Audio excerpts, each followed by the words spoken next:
Оглед на тоа дека општината кога рушеше дивоградба во 11 октомври објави дека ќе се руши без двојни стандарди и строго по закон, моето прашање е следно.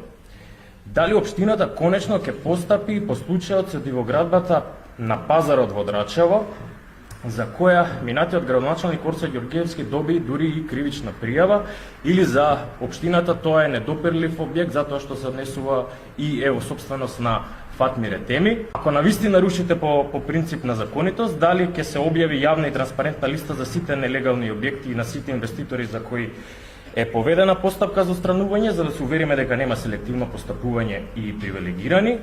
И најважното прашање е како се дозволи рушење на објект со азбестен кров без почитување на пропишаните безбедносни правила.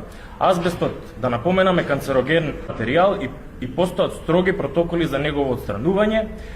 Барам од градоначалничката да ми одговори кој е одговорен што азбестот се кршеше, се распаѓаше и се ширеше во воздухот без заштита и дали ќе има одговорност за овој пропуст.